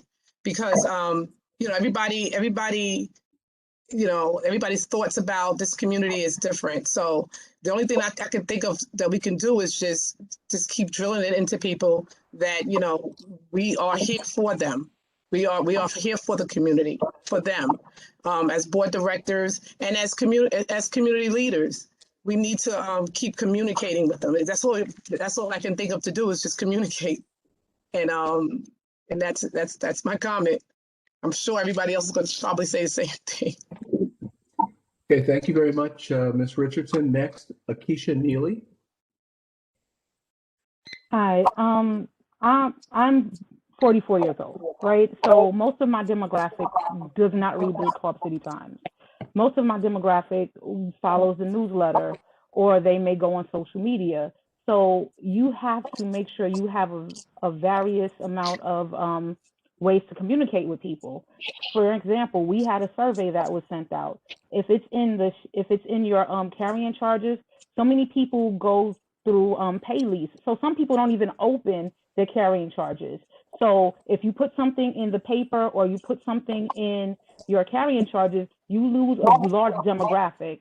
So I think that we need to really revisit how we communicate, especially with people of my age that don't read the Co-op City Times. You go to my building, there's a stack of Co-op City Times there from Friday to Friday, and they put a brand new one the following Friday. So I think we honestly need to revisit and go heavily support social media. We have a website that I think that we should also tap into and make sure that cooperatives know that they can reach out to that website and get more information than they currently do right now. So I honestly think communication on all fronts and through various lines of communication, social media, website, paper, the newsletter. I think, like everyone said, communicate until we get the message out. Thank you very much, Ms. Neely. And next, Isabel Fletcher, please. Hi. It is important first to keep people informed with the utmost transparency. We need to take the board out of the closed rooms and into the buildings and greenways to reach people on more intimate levels. Also, to invest a digital infrastructure, to hold virtual forums to reach those who cannot come out. Thank you. Okay, thank you very much, Ms. Fletcher. Next, Regina Hamilton. Yes, hi. As I said earlier, I actually went to all 35 buildings, engaging people during this election season, and I've gotten a lot of mixed reviews about the way the election actually was carried out. As it was stated, a lot of people didn't even know there was election going on. So I feel, as far as the election, I think that we should relax the rules in a way to allow people to actually campaign on the grounds of Co-op City so that we can be more visible. As far as the newspaper is concerned, I noticed that a lot of people had expressed to me that it was a lot of personal opinions in the paper, and that was a big turnoff for them, and that's why they no longer read it. But I have some really great ideas that I feel can engage people as far as wanting them to read the newspaper to find out what's going on in the community. And I think just engagement. I spoke to about 1,000 residents so far. I gave out about 2,000 of my cards. So I know the people want to know what's going on. You just have to reach them where they are. And I'm willing to do that. So I hope you vote for me, Regina Hamilton. Thank you. Thank you very much, Ms. Hamilton. Next, Mr. Kevin Lambrecht, please. Yes, as far as really communicating, everything is about systems and resources. One of the things that that we can do is, besides the newspaper, which we already do, the one of the things that we can do, I looked at our green spaces and where we have light posts. Most of you are familiar with when you go into the city or even some parts of the Bronx where they have these kiosks that you know, you can touch it, you can communicate with it, there are videos on it. Other companies would love to have our population. What we can do is we can set those up. That could be our light during the day, our light during the night, during the evenings, and it wouldn't cost us anything. As a matter of fact, it would bring money into Co-op City because we own the power, and they would pay us to put those kiosks here, and our information could be transferred through every single one of those posts. Instead of light posts, we put those there. There's just so much we can do. And that's as far as resources is concerned. Now, when it comes to communicating, right now we have our MATV system that is not working properly and hasn't for 20 years. It's not good. Let me just say that. A lot of our seniors are not used to going on YouTube or Facebook to get information. So they would love to have this, but we have to update this. Let's fix what's broken. It's an easy fix.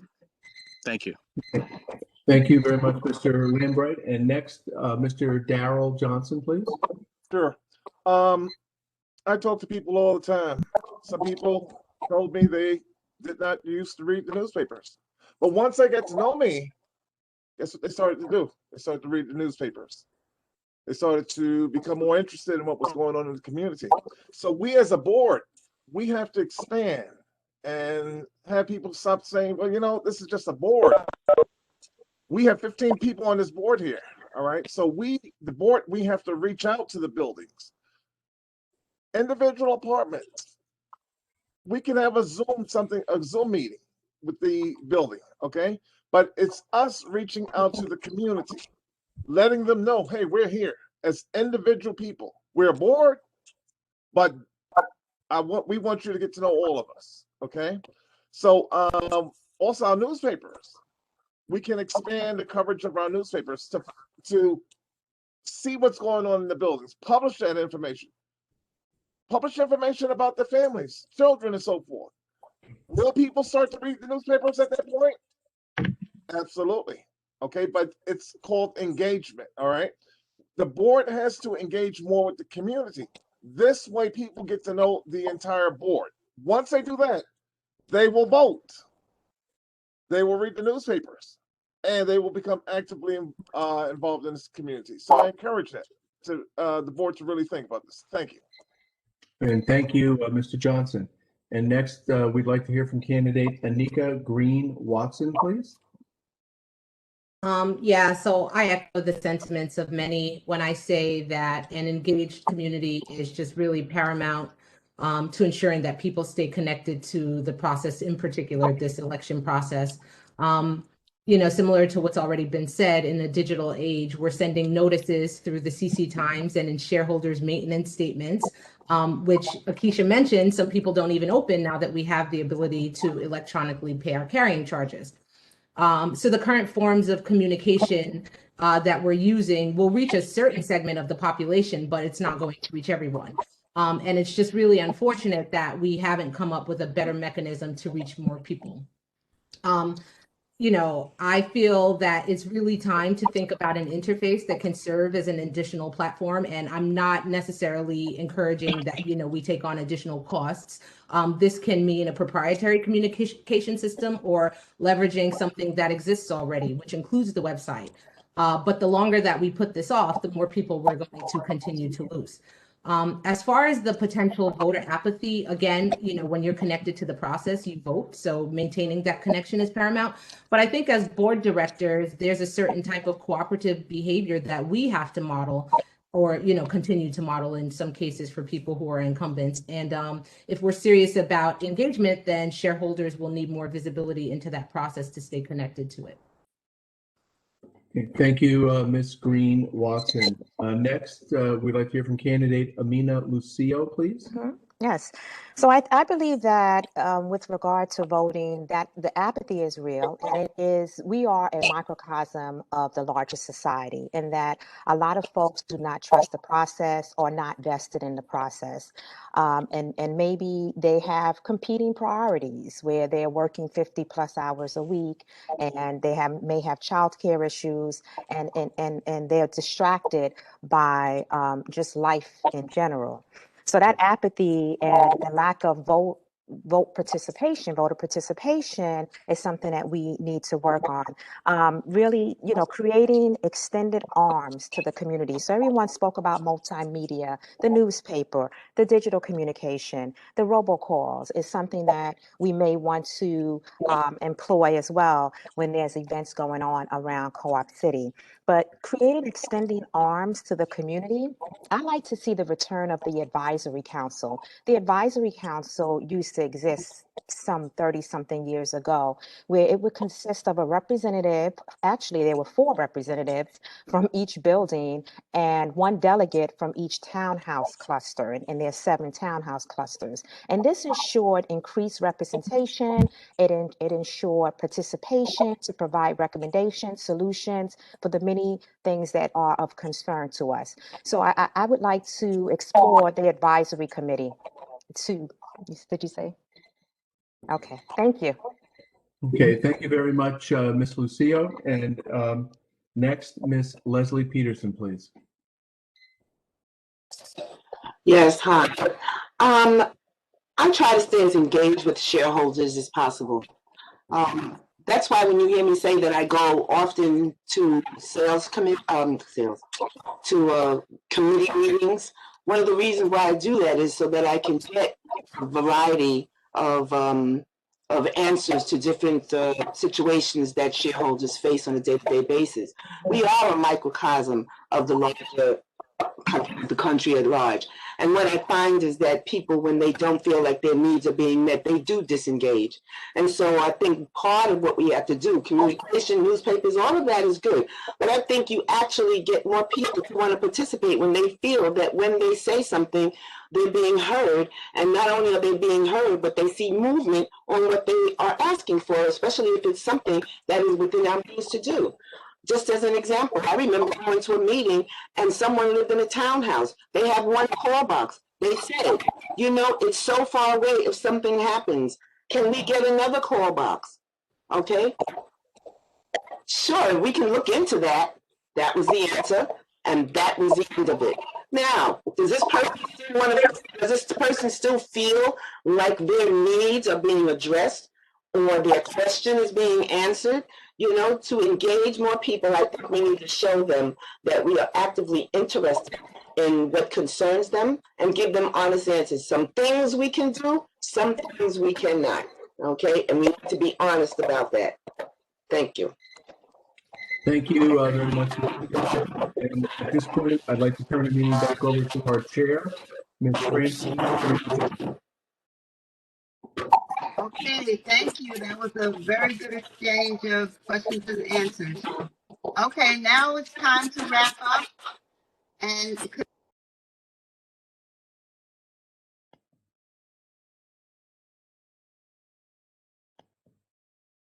Francine, you need to unmute yourself, I think.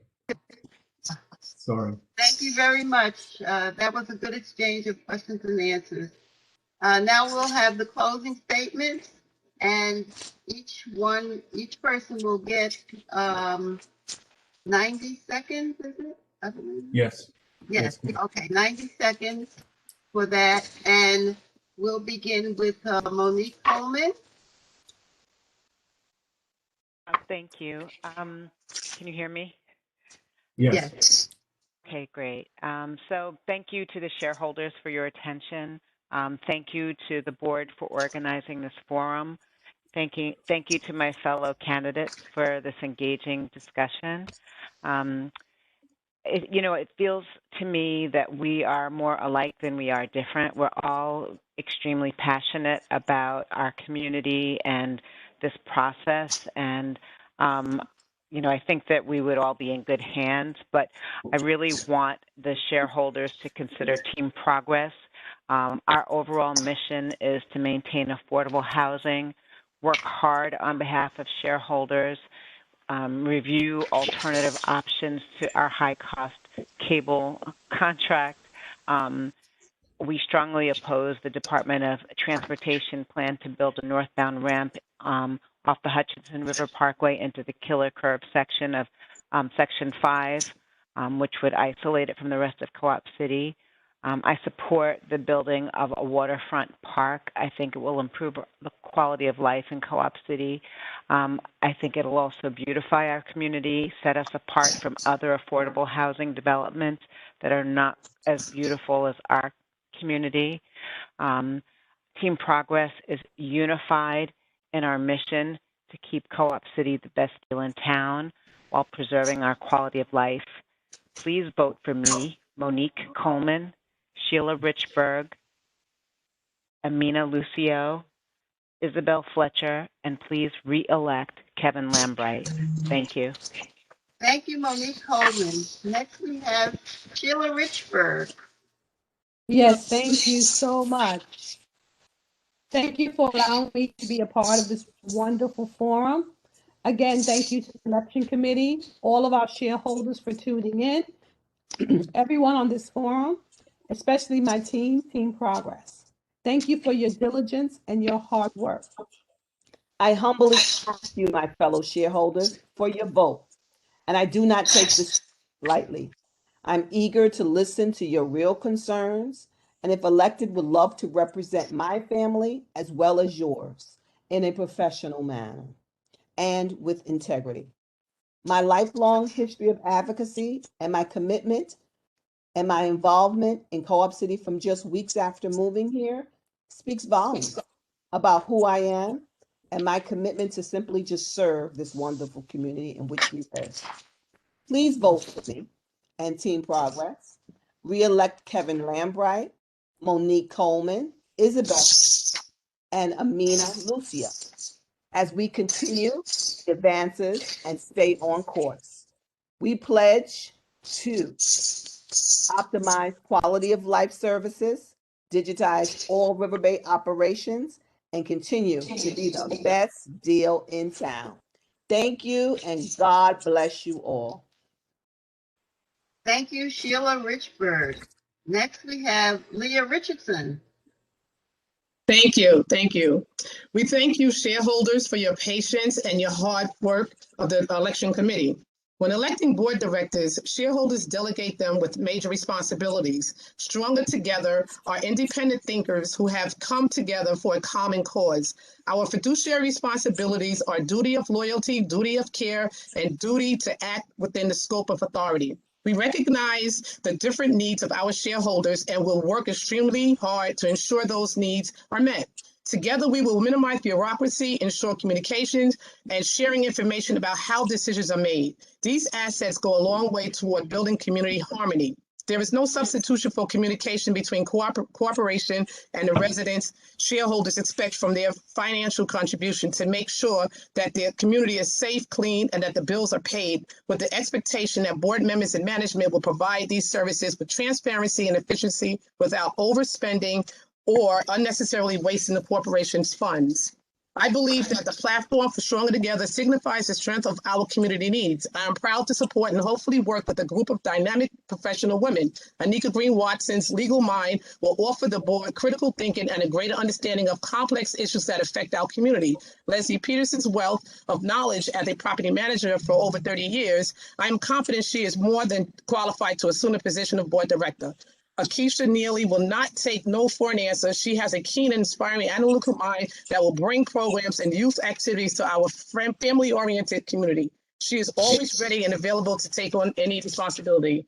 We could do all things if we do it together, for we are stronger together. Please vote to re-elect me, Leah Richardson, Leslie Peterson, and elect Anika Green Watson and Akeisha Neely. Thank you and have a great day, evening. Thank you, Leah Richardson. Next, we have Akeisha Neely. Hi. Thank you again to the election committee for putting together this forum. I'd like to take this time to talk to my fellow cooperators. I want to first thank you for taking the time to view this second candidates forum. Please understand that our statements are not meant to cause fear, but a common thread of issues that shareholders bring to our attention. The next step is the most important part of this progress. Returning that ballot you received in that bright yellow envelope this week. Voting is a privilege that many take for granted in this community. I would also like to take the time to speak to the cooperatives who have lost faith in the voting process. Your voice is your vote. Change cannot begin without you.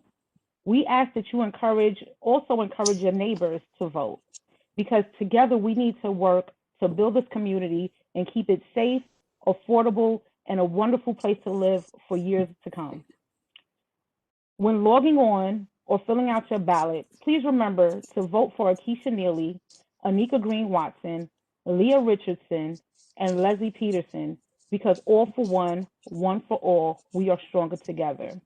For more information on our team, visit www.aallforboard.com. Thank you. Have a great night. Enjoy the rest of your weekend, and God bless. Thank you, Akeisha Neely. Next, we have Isabel Fletcher. Hello. Again, I'll say my name is Isabel Fletcher. I appreciate the excellent questions asked this evening that show how much cooperators care about our community and how much they want members on the board who will represent their interests. As I shared previously, I am deeply rooted and invested in our community and our issues. We will work hard on flourishing, keeping it safe, affordable, clean, and family orientated. Believe I will represent you, since your voice is key. A vote for me is a vote for you, since I will ensure your voice and opinions remain at the center of any action we take as a community. Vote Team Progress, Kevin Lambrecht, Monique Coleman, Sheila Richberg, Amina Lucio, and me, Isabel Fletcher. Que tenga buena noche. Gracias. Thank you, Isabel Fletcher. Next up is Regina Hamilton. Thank you. God grant me the serenity to accept the things I cannot change, courage to change the things I can, and wisdom to know the difference. As I stated, as of last Thursday, my tricked out shopping cart and I have been to every building in Co-op City and around the neighborhood talking to residents about our beautiful community and ways to keep it thriving. I'm quoting the Serenity Prayer because many things can be addressed, but I cannot promise to grant your every wish. Instead, I want to offer that we can make changes through effective communication. Many a breakdown occurs when there's a lack thereof. I have seen great ideas come to a screeching halt because no one took the time to communicate. We must find ways to engage each other effectively so we can all be part of the solution and not the problem. Conversations must not be one-sided and definitely not filled with malice, contempt, or greed. Remaining open-minded is key.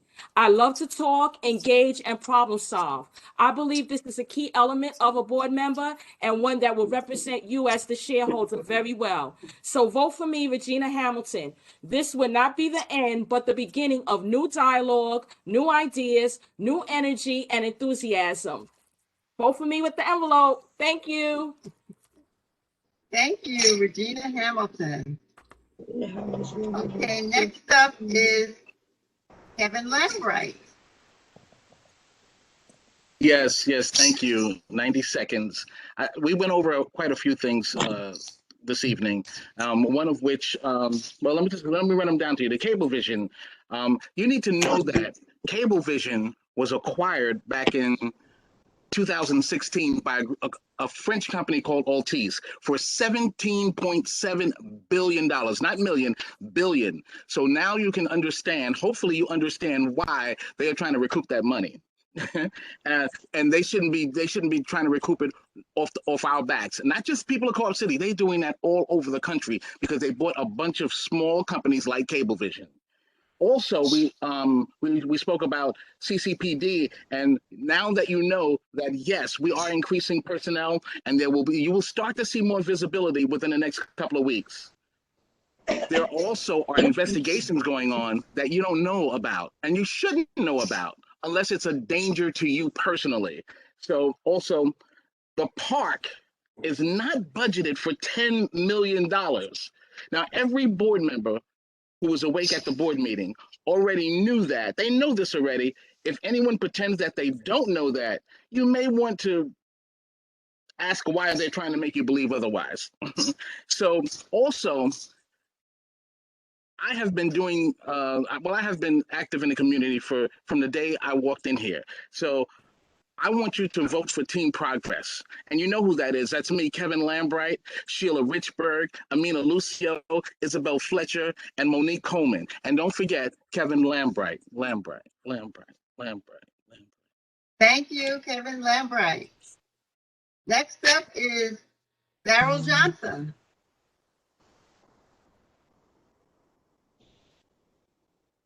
Unmute yourself. Today is May 1st, 2021. So I want every cooperator in this community to pick up today's newspaper. Turn to page 6. Page 6. Notice what it says that the board will be considering. The board now approves a $50,000 increase in the managing agent contract fee for a new annual price not to exceed $600,000. So they're going to get a $50,000 raise. Okay. We have been receiving annual increases. How much is that water park going to cost? That water park will cost upwards of maybe even more than $10 million. $10 million is just an estimate. All right. There's a ton of permits that will be needed. Okay. So that water park will be very expensive. What about pulling that $100 million out of a loan, getting a loan and pulling out $100 million to finance our capital projects? What about all those capital increases that we received for these annual to pay for these capital projects? So you see, you need good board members that will keep an eye on this community. All right. If we, the cooperators, are receiving annual increases every single year, how is it that we can pay our manager, issue a $50,000 increase to our management company? It's not right, in my opinion. Okay. So what I want you to do is to look at page 6 in today's newspaper, May 21st, and read the resolution that the board will be considering very, very soon at our next board meeting. A $50,000 increase to our managing agent. Thank you. Thank you, Daryl Johnson. Next, we have Anika Green-Watson. So thank you, fellow shareholders, for attending and engaging through this election process. And thank you to those who submitted thoughtful questions. Thank you to the election committee for running the forum. We appreciate it. As I mentioned in the first forum, and will continue to reiterate, the principles of cooperative living revolve around democratic control. I encourage you all to stay engaged with the process as you make your choices for board candidates, but also beyond. I also encourage you to listen to the words we've said, particularly where the meaning was clear. For example, where I said improve CCPD visibility. If you hear it interpreted as increase the budget or we live in an unsafe community, go back and listen to what was plainly said and then seek to understand how community improvements benefit us all. As I outlined in my opening statement and as evident from the responses tonight, the Stronger Together team brings a wealth of knowledge, insight, and experience to the table. And if you elect us, we will activate all of those resources to make sure Co-op City continues to be a great place to call home. We will channel community-focused thinking to achieve benefits for the collective. I encourage you all to vote to elect me, Anika Green-Watson, and Akeisha Neely, and vote to re-elect Leah Richardson and Leslie Peterson. All for one and one for all. We are stronger together. For more information, please visit our website at aall4board.com and follow us on social media using the handle All4Board. Have a good night. Thank you, Anika Green-Watson. Next, we have Amina Lucio. Yes. Thank you, friends and neighbors, for tuning in this evening, and thank you, the election committee, for having the stamina to keep up with us. As I mentioned, my name is Amina Lucio, and I'm a daughter of Co-op City, growing up in Building 25, Section 4, attending IS 180, as well as Truman High School. And I believe in education, I believe in empowerment, and I believe in strong advocacy. We've made great strides together. However, there's still room to grow. I'd like to finalize the securement of the youth center at the Bingo Hall. As many longtime residents remember the movie theater at Bartow Avenue, I like to see our youth employed by local stores and vendors in our community. I'd like to see the return of the advisory council, which would consist of representatives from each building, as well as townhouses. I like to work on decreasing the turnaround time of vacant apartments to sellable apartments. I want to get rid of this cable service that we seem to be locked into until 2024. And although we have a low crime rate in the Bronx, except for smaller communities such as Throgs Neck and Riverdale, I like to explore community policing and have the full complement of police officers for which we are budgeted for. I like to see individual directors serving as chairs and on each committee. And I'd like to explore the power grid to ensure that a blackout does not occur as we experienced a few months ago. I like to have our service department digitized and have all board meetings publicly broadcasted. Please remember to vote for Team Progress, Amina Lucio, Monique Coleman, Isabel Fletcher, Kevin Lambrecht, and Sheila Richberg. Thank you. Have a good night. Thank you, Amina Lucio. You're welcome. Lastly, we'll have Leslie Peterson. Could everyone mute, please?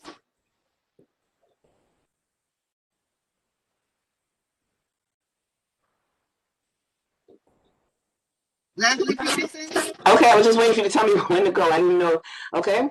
All right. In summary, disruption of service, while sometimes a necessary evil, should not include frequent delays in restoration service, responsiveness to cooperators, or a lack of professionalism. As a director, we have accomplished obtaining zero equity for seniors downsizing. We are renovating the elevators, installing ADA compliant doors, changed garage access, received millions in energy savings, and are currently operating with a surplus. As co-founder of the Rivers Run Community Garden, I'm proud of the educational and nutritional benefits we have provided to fourth graders from PS 153 and have won several neighborhood awards for Co-op City. During community interactions, you meet some of the most talented cooperators. I am running with a group of women I knew prior to this collective endeavor. Our team consists of cooperators that have been active all along. Each comes with talents that will be an asset to the Riverbay board. We are here to make your quality of life better, your homes affordable, and your security a prime interest. Your input in accomplishing this is invaluable. We are truly interested in keeping Co-op City affordable. Our money is paying for infrastructure repairs. We do not want to be priced out of our homes. We have challenges as we age, but together we can overcome. We want everyone to feel a part and take part in the well-being of our home, Co-op City. Vote to elect Leslie Peterson and Leah Richardson and elect Akeisha Neely and Anika Green-Watson. We are stronger together. Have a great night. Have a good evening. Thank you, Election Committee, even with all the technical difficulties. I hope everybody has a chance to watch at some time, whether on your 591 channel or on YouTube. Thank you. Thank you very much. Okay, thank you all the candidates. That was a good exchange of information. And thank you shareholders for tuning in. And the next and last candidate forum will take place on Wednesday. Everybody mute. On Wednesday, May 5th at 7:30 p.m. And please vote. As soon as she Your moves. envelope, you should have received your envelope. As of Monday, you can vote online, but right now, if you do it by mail, you can do it today or tomorrow. Okay, so thank you very much. Jeff Buss, do you have any last comments? No, I don't. It's just want to say what a pleasure it is to be here with everyone and have a great weekend. Okay, good night, everybody. Good night, everyone. Good night, everyone. Good Stronger night. together, both stronger together. Good night. Stronger together. Team Progress. Team progress. Stronger together. All include everyone. Good night. Yes, yes. Progress. The co-op